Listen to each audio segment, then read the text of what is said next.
Oh, such a clutch off-season pickup, Dave. I was worried we'd bring back the same team. I meant those blackout motorized shades. Blinds.com made it crazy affordable to replace our old blinds. Hard to install? No, it's easy. I installed these and then got some for my mom. She talked to a design consultant for free and scheduled a professional measure and install. Hall of Fame son. They're the #1 online retailer of custom window coverings in the world. Blinds.com is the GOAT. Shop Blinds.com right now and get up to 45% off select styles, plus a professional measure. Rules and restrictions may apply. This episode is brought to you by Atlassian. Atlassian makes the team collaboration software that powers enterprise businesses around the world, including over 80% of the Fortune 500. With Atlassian's AI-powered software like Jira, Confluence, and Loom, you'll have more time to do the work that matters. In fact, Atlassian customers experience a 25% reduction in project duration per year. Unleash the potential of your team at Atlassian.com. Atlassian. Hi, it's Dave here. Just a couple of notes before this episode starts. Firstly, this was recorded several months ago at the Cork International Film Festival, which we do reference several times throughout. I referenced the director being Swedish. He's not. He's Swiss. Peter references a movie called Broken Mirror. What he meant to say was Shattered Glass. Anyway, on with the episode. Hi, it's Dave here, and you are listening to The Cinemile. It's the podcast where myself and my wife Cathy walk home from the movies, but she's not here today. Instead, I have two substitute wives. I'd like to introduce you to Tom Fitzpatrick and Peter Tobin. Say hello, lads. Hello. Very good hellos. Tom and Peter have both been on this podcast before many, many years ago, both to cover Marvel movies, I believe. Right? Yeah. Do you remember that, lads? Vaguely. Vaguely? Very Yeah, no, vaguely. you clearly don't. I think I was in your house in London. We didn't even go to the cinema. No, I did a Marvel movie marathon many years ago, and I roped you in to talk you about watched all- Guardians you were of watching the all of them Galaxy. back Yeah. Wow, what a time! Back when Marvel movies were good and I cared about things. But very different subject matter today, because as part of the Cork International Film Festival, I saw a movie which piqued my interest. It's called September 5 or September 5th. You might say. I think it probably should be September 5th. It's probably. You think it's a date, or is it? Is it Might about be. 5 people called Well, September? it seems like none of us have a clue what this film is about, so we'll find out if it's a date or if it's a... Well, that's it. I'll tell you what I think I know it's about. Everyone's switching off here. Is like They're gone. We've lost them. Yeah. It's not a Marvel movie. This is a film about the broadcast team that were covering the Munich Olympics in 1972 when a hostage situation broke out, known as the Munich Massacre. So, pretty much as far away as you could get from a Marvel movie. But these two lads both have extensive experience as journalists. I studied as a journalist as well. So I thought, what better team to assemble, brought it back to Marvel there, like that, than these lads. So what do you think? Are you up for the task? Yeah, Tom, why don't you explain your journalistic credibility here, both of you? I'm the editor of the Irish Examiner, so I have been a journalist for the bones of 20 years. I'm looking forward to it. I think I kind of we looked it up kind of briefly beforehand, didn't we? And I think it's kind of talking about hopefully the journalistic process as opposed to the conflict currently, which is obviously foremost in a lot of people's minds and certainly in a lot of the reporting we're doing in the Irish Examiner at the moment. So yeah, interested to see it. Peter? I have a fraction of Tom's experience. Worked in newspapers for a few years before pivoting to something else. So still looking forward to it. I hope it's not just about newspapers, or newspapers. No, and it's media. broadcast media. Yeah. I have even a smaller fraction than you, but between us, we have 20 years of journalism experience. 20 years and 2 fractions. I am a big fan of journalist movies with big questions like, should we publish this thing or not? Or should we switch off the cameras or not? And if we get those kind of questions, I'm going to be happy. When you said you're a big fan of journalism movies, I can think of 2 or 3. Broken Mirror, was that one? Broken Mirror? Which one was that? The guy who wrote for The New Yorker and he falsified all his sources and he got caught. And then there was another one. Spotlight? Spotlight Yeah, was the other that was one. good. They're the only 2 I can think of. All the President's Men? Meeting shady people in shady alleys? No. No? No bells. Okay. Zero bells. Maybe I've got the wrong team for this. Yeah, I was Maybe, about to say. maybe I needed some journalist movies experts. Are there any Marvel movies on in the film festival? Let's just go to Deadpool and Wolverine again. All right, we're going to go check this film out and we'll be back shortly. See you then. Hit it. Good morning. I'm Jim McKay speaking to you live from the Olympics in Munich, West Germany. Talk me through the day. Starts with volleyball, then there's boxing. Good. It's America versus Cuba. Sure you want to bring in the politics? It's not about politics. It's about emotions. And we're clear. Great job, everyone.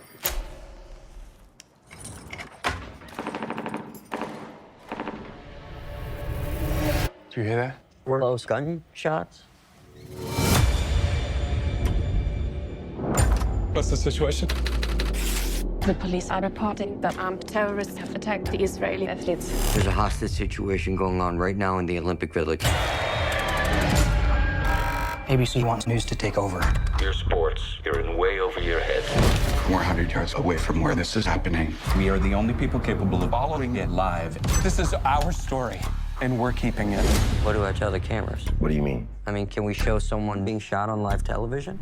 Right, hi, we're back. We have all seen September 5, not September 5th, Yeah, according... confirmation came quick there, September 5. Yeah, the director came on the screen and said the name of the film when introducing it. So, bit of an odd choice. Although I wondered, are they referring to the terrorist group itself who were called Black September, and there were 5 of them? Yes, that makes a lot of sense. It could be that. If it's your first time here on the cinema, we won't spoil the movie until we get to spoiler street. So, top line thoughts, gentlemen. Peter, what did you? Are you okay, by the way? So you're not feeling well because we got a little bit late and we ended up front row, not optimal, and it's a shaky cam sort of movie, right? Felt like I was on the bridge of a ship at sea. No, feeling a little bit better now. I've taken some refreshments. I thought it was tense and taut and really well done in, what was it, an hour and 35, hour 40 it felt like? Yeah, it zipped along. And it's quite kind of rare almost nowadays to have a film like that can get done inside that sort of 90 minutes, 95 minutes. Well, you're in one room for the entirety of it, right? Pretty much. And it actually felt like being in the control room when we were sitting up the front. I enjoyed it. I think there was an awful lot in it, and it does the kind of the action and the tension and the sort of back and forth is really engaging, and then you have some things then that bring you out of it a little bit. You know, you look at the kind of the broader issues and some of the ideas that come up in the film, which I'm sure we'll come to. But yeah, enjoyable. I can see why the person who introduced it said that it was being spoken about as thriller of the year. It's really fast-paced, gripping, and a good watch. Yeah, it's not an easy thing to do to pull this all together into a piece of, like, this film has momentum. It's like always on the go, and you feel really caught up in the moment of it. Tom, what did you think? Yeah, I thought it was very good. There were parts I didn't like. I think it was introduced to us by someone at the Cork International Film Festival as saying that it was his first English language film. Was it the director? I think so. I think it's I think he said Swedish. Did he? He's a Swedish director. Okay, yeah. So like the I'll look it up. And I think it's obviously it's a true story. It's based on real events, etc. So there's no real spoilers, but the plot lends itself to a fast-paced kind of shaky camera kind of thriller, and that was all. It was tough watching at times, but it was good.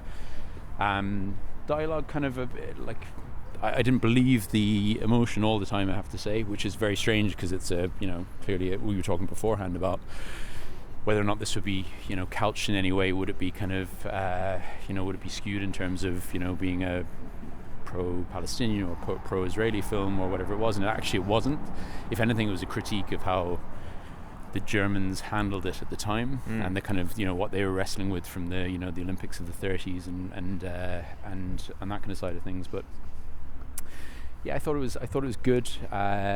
and yeah, I think sitting in the front row was tricky. And I mean, if I may, it's terrible. Yeah, it's middle in both, like middle back towards the back of the cinema and middle of the aisle. That's for me the best place. Yeah, I mean, if I may just take a little aside, I mean, like the eating going on in films these days in the cinema is but and I'm a popcorn man. I like popcorn in the cinema. I have no problem with it, but those guys behind us who were just, it was like they were chomping down big time. Yeah. Yeah. So like when you're setting up for a really kind of tense kind of, oh, hang on, terrorists have just, and they're actually, what I really enjoyed was the discussion of the word terrorism and how they would, certainly from a, let's say, a journalistic point of view, that was very interesting. I thought how they were making decisions around what they'd show, how they describe what they're showing kind of live on screen was all really fascinating. Yes, there's a moment where they're debating in the newsroom whether or not how to describe the militants as they first described them. It is not. I think this is one of the. They say in the in a title card in this movie that this was the first time that a terrorist event was broadcast live in history. 900 million people. Yeah, and so I think we live in a world, post that, where terrorism is a word we're very familiar with, but in the context of 1972, it's been debated back and forth, and the one they're more leaning towards was commando. What was it? Guerrilla commando. Guerrilla commandos. Yeah. So it in a way, I also found this really good, fascinating.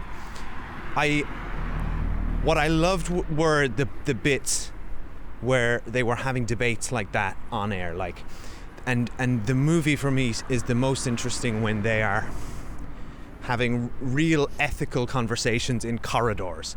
Like, is it okay for us to film this live and broadcast it? What if somebody gets shot? And it's in an era of broadcast news that feels quaint in a way based on the world of social media today, but where like they're talking about and aware about their own journalistic and ethical responsibilities, but they're also caught up with the ratings and being first, and these two concepts are clashing consistently in this movie.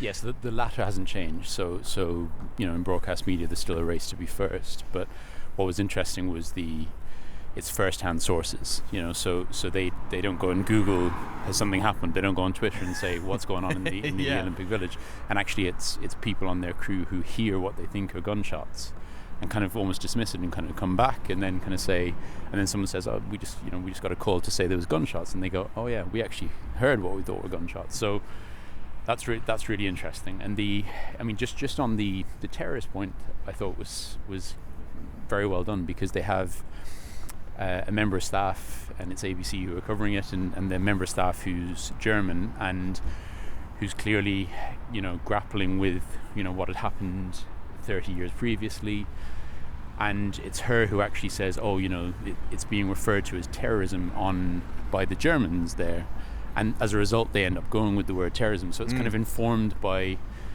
a country which is kind of at war with itself, and obviously the fact that it's Israelis that are caught up, and that makes for a really kind of interesting context to how decisions are made very quickly in newsrooms and in kind of broadcast media. I felt I've worked in broadcast TV stations. I've worked in 3 around the world, and I worked for a short period in a live broadcast environment. And thankfully, I've never been involved in a hostage situation or anything that gripping. Yeah, who knows?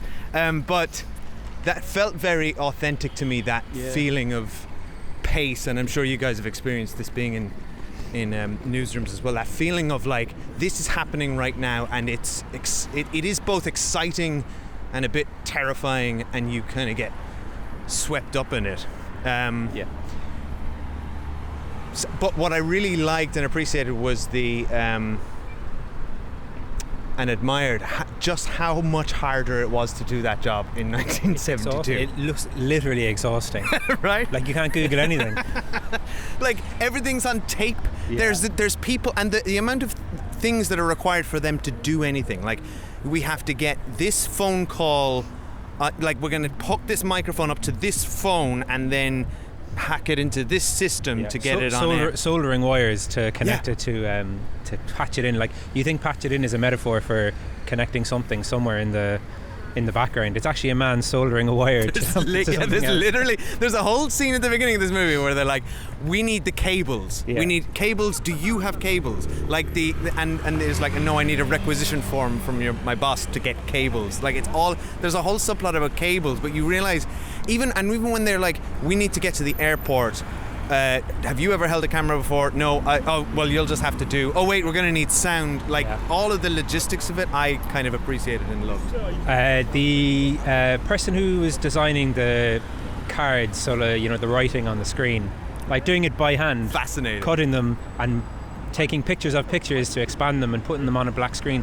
Like, obviously, it's a long time before our time. Any of us worked in newsrooms or you in broadcast.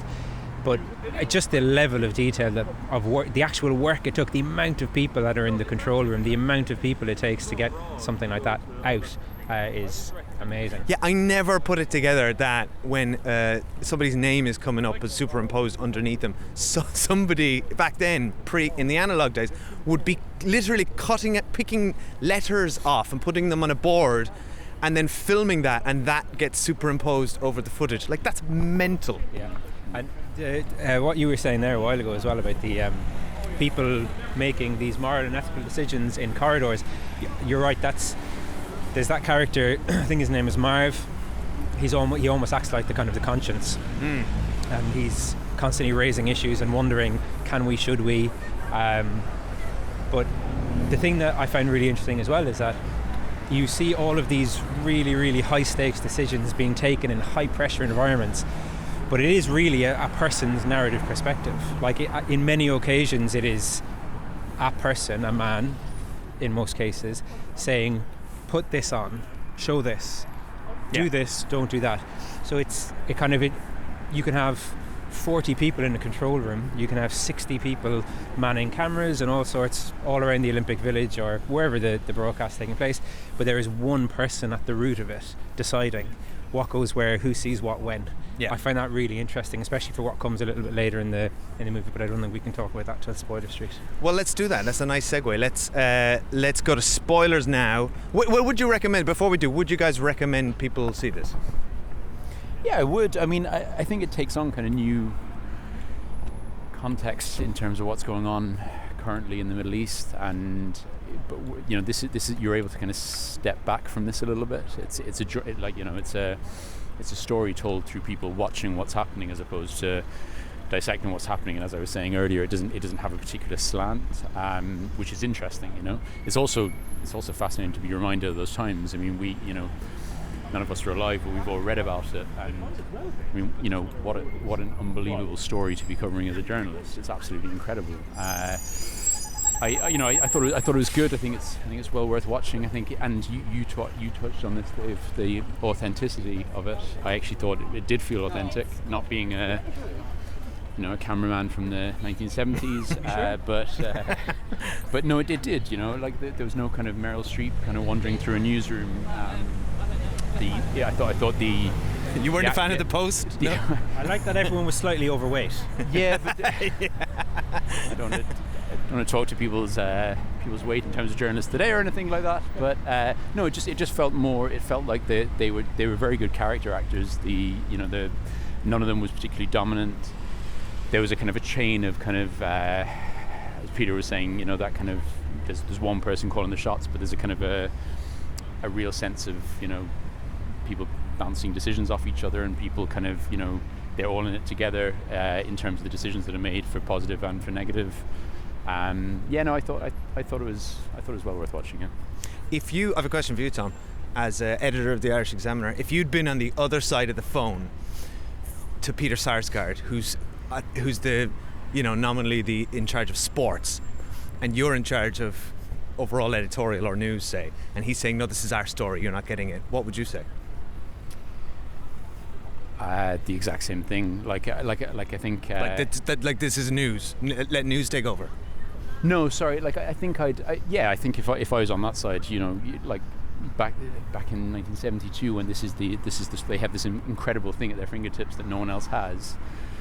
You fight for it, and within newsrooms you fight for it. I think today it is different. I think we've got a reporter who's watching Katie Taylor in her fight the other night, and that's on page 1, and it's him who writes it up. There's no kind of clear distinct, so you expect people to have that kind of more newsy sense, and also they have it at their fingertips. So if you send someone who's a news reporter to cover a sports story or vice versa, they can get information very quickly to fill them in to do an educated piece, whether that's to camera or whether that's a written piece or whatever it is. So but yeah, those still go on. I mean, there's still a healthy disrespect between different news and desks. sports. Yeah.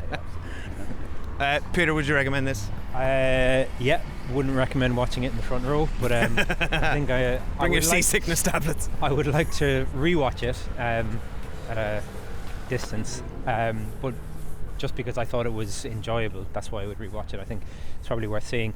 Yeah, so I think spoilers. The main thing to talk about, I guess, is the ending. So I mean, I don't know, did you guys remember the outcome of this? Because I had, so I wasn't. I was a bit surprised at their willingness to go out with the false information, and I didn't know that had happened. We discovered in the lobby of the cinema that many years ago, when you were the editor of entertainment supplement magazine for a student newspaper, that the first thing that I had written was a review of the film Munich. Which is about the fallout of this and how Mossad sent hitmen to murder everyone who was involved, right? And as I was watching it and I saw them say that all the hostages survived, I thought, hang on a second. But I didn't trust myself to remember it properly, so I was like, maybe they did. Maybe this was a very happy. I think I got the wrong end of the stick the last time when I was watching Munich. So I commissioned you to write a review of the film Munich and set you on your journalist path, probably. right? And I'm fully commissioned. responsible for that. Yeah, I'll take that. Yeah, that's what I take. Which he left subsequently. Oh right, sent you on the wrong path. Yeah. You did. You found your path in the end. I lost 2 years. Yeah. Tom, yes, did you remember that they had all died? I didn't actually. Yeah. So that was sorry. I knew obviously what the outcome was. So when they talked to the fact that the hostages have been freed, I kind of the quizzical. You were like, hang on, you don't get happy endings in real life. So actually, what I really want to do is go back and look at that and read some interviews from people who were behind those decisions at the time, because there's a nice we're on spoilers now, so we can talk about the end, right? So there's a nice kind of bit at the end where the guy who's actually made that decision to kind of say to his on-air reporter, go ahead and say effectively that the hostages have been freed. But what's the expression he uses? He says, as we're hearing, which exactly. I personally think is not okay, right? I don't think it's. He should have gone with the older guy's right call.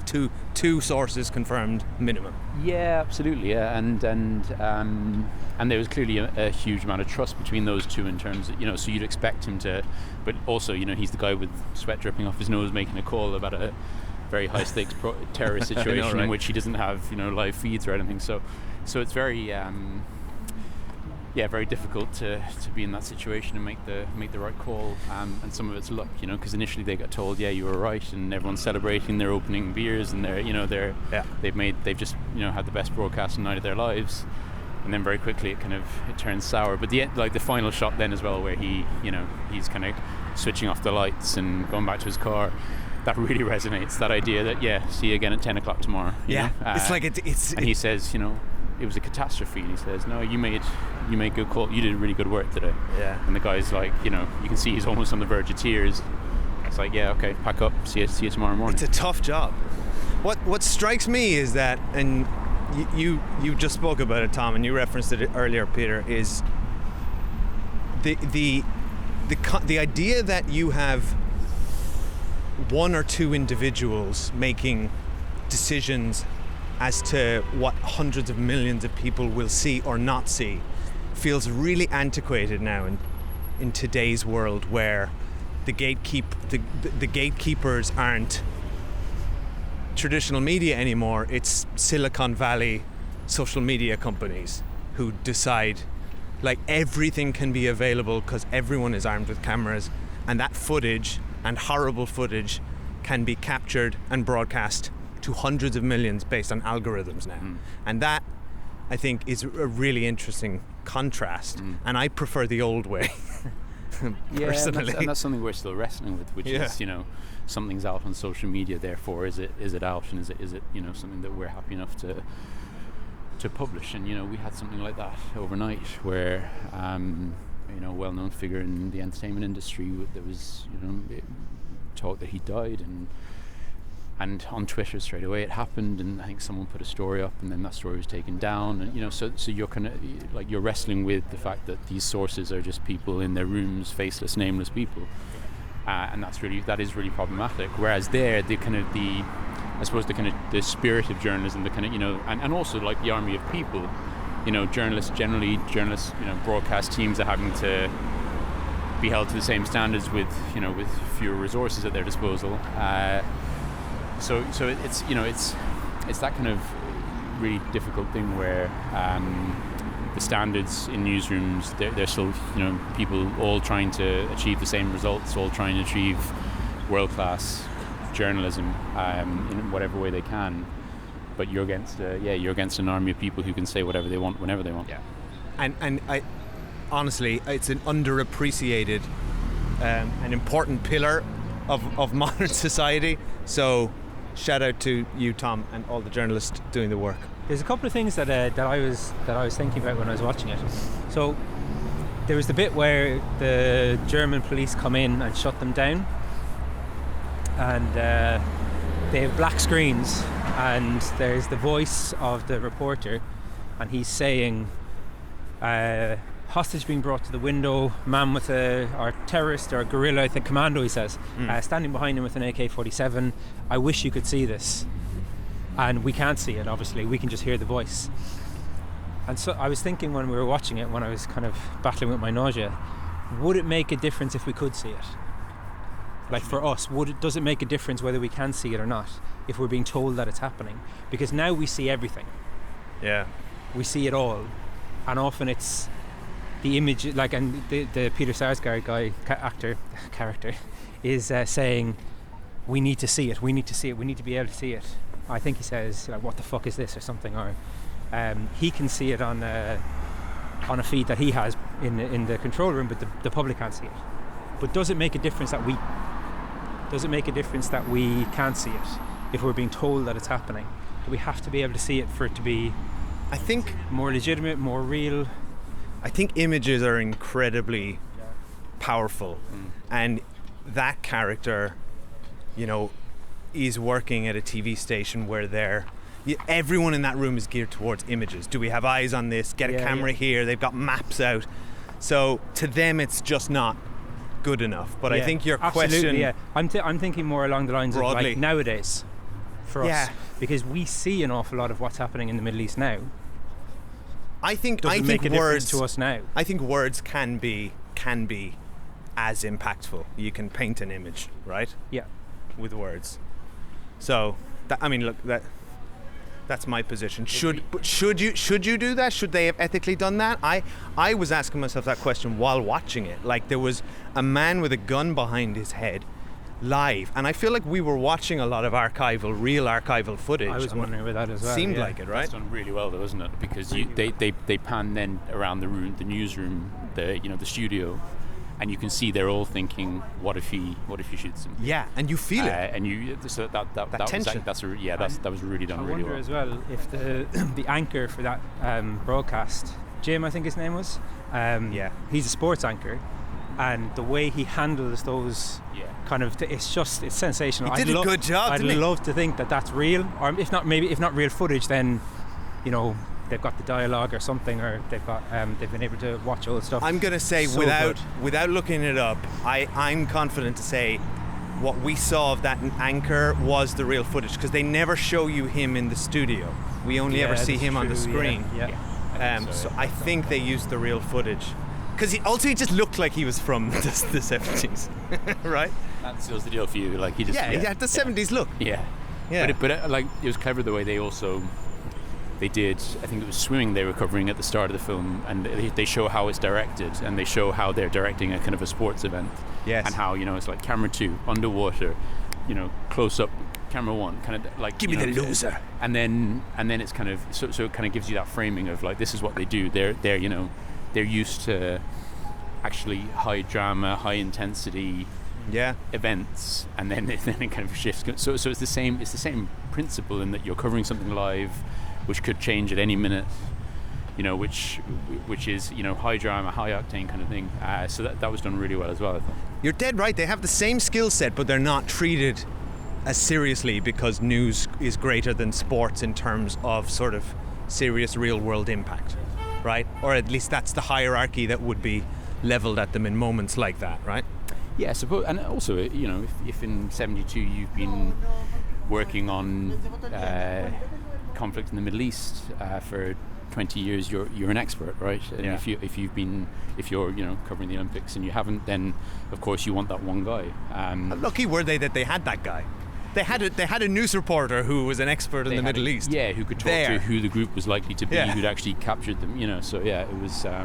I couldn't. My suspension of disbelief happened though with that guy, because I just finished watching The Lord of the Rings: The Rings of Power, and he plays one of the kings of the elves, well, that's or something. So I was just lucky like, for him, to be fair. I mean, he like. I was just like, it's King Gilead the Fourth or whatever. It took me right out. I just finished watching the TV show with Peter Sarsgaard and Jake Gyllenhaal. Oh, the Presumed Innocent. Yes, that's great. Tommy Molto. Yes. What a dick. And I think he's the one who comes through. He plays this kind of low-level, sinister energy so well, and it was in that film a little bit as well. I thought that for him, when he was preaching a little bit to the others about following the story, I think he was following his story. I don't think it was the story. I think the character of Marv was like, we need to get the story and we need the story to be accurate. But I think for Tommy Molto, who's not Tommy Molto in the film, it was his story. It was a story that he had. I'm with you. I think Marv represented editorial integrity. Peter Sarsgaard's character represented broadcast ratings. I just got off the phone from ABC. It was said it was the biggest thing we've ever done. Let's open a bottle of whiskey. That's his character. But anyway, look, I think we've talked long enough. Lads, thanks for coming along. Really appreciate it. Thank you for getting seasick with me and for going for a walk and a talk. Thanks, Dave. Thanks a lot. And if you want to, Cathy will be back next week. If you want to follow us, The Cinemile, at The Cinemile on Instagram, Letterboxd and YouTube, or you can email us thecinemile@gmail.com. Thanks for listening. Bye. They know the whole world is watching. If they shoot someone on live television, whose story is that? Is it ours or is it theirs?